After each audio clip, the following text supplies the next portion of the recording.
Lookout. You are located on Mount Bental, standing 1,165 meters above sea level.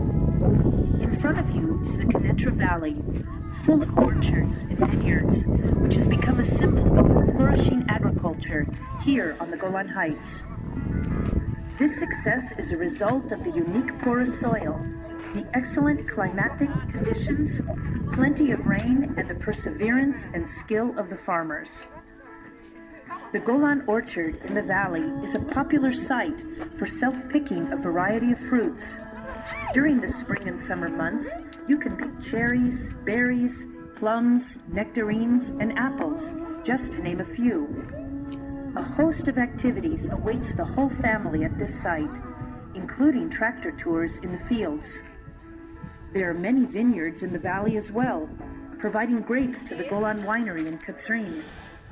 The winery has earned international fame for its fine wines, and a visit there is well worth the experience.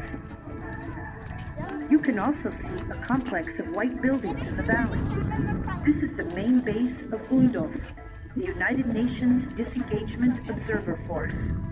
Their role is to monitor the disengagement agreement signed between Israel and Syria after the Yom Kippur War in 1974.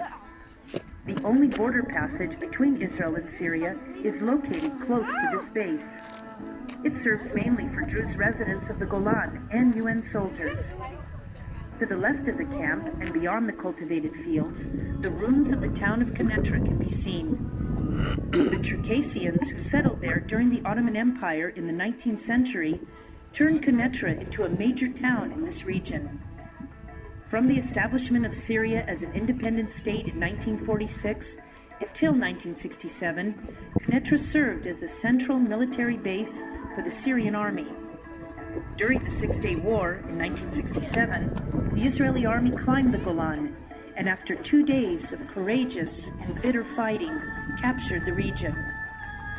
After the war and the Syrian rejection of the Israeli peace proposal, Israel began to settle the Golan. The original members of Kibbutz Marom Golan, the first Israeli community on the Golan, settled around the outskirts of Quneitra. In 1972, the kibbutz was moved to its present location on the western side of this hill. You can listen to further explanation of the kibbutz and the surrounding scenery at another audio explanation station near the balcony of the restaurant. This region faced another military challenge in 1973 during the Yom Kippur War, when the Syrian army launched a surprise attack on Israel and invaded the Golan. Only a small number of regular Israeli troops were there to face the onslaught of the Syrian army and its tanks. But they fought hard and bravely and were able to stop the Syrian invasion. When the Israeli reserve forces joined the battle, the Syrian army was pushed completely out of the Golan. In a later counterattack, the Israeli army occupied further territories deep inside Syria, 20 kilometers from the border. After the war, Israel and Syria signed a disengagement agreement, and Israel pulled back from the territories occupied in the Yom Kippur War.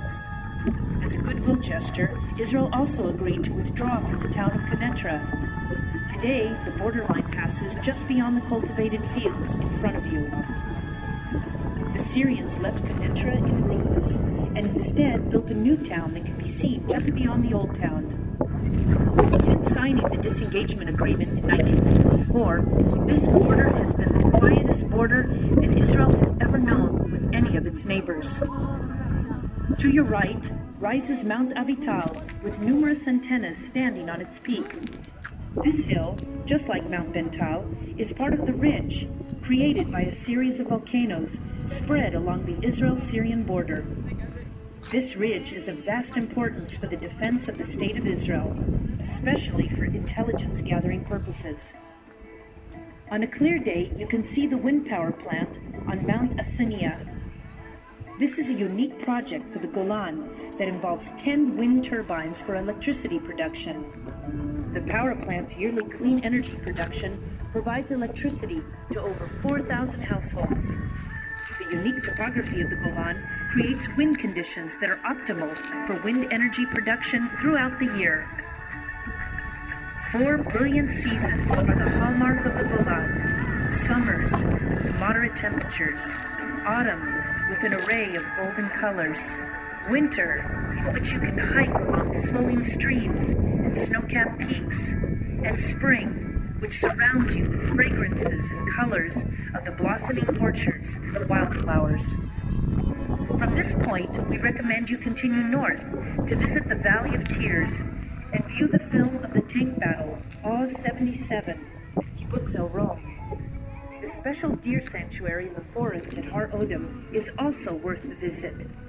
You may also choose to head south to Katzrin, where you can visit the visitor center, the museum, the Golan Winery, and the ancient park of Katzrin. Together, we will keep the Golan clean. The residents of the Golan wish you a pleasant visit.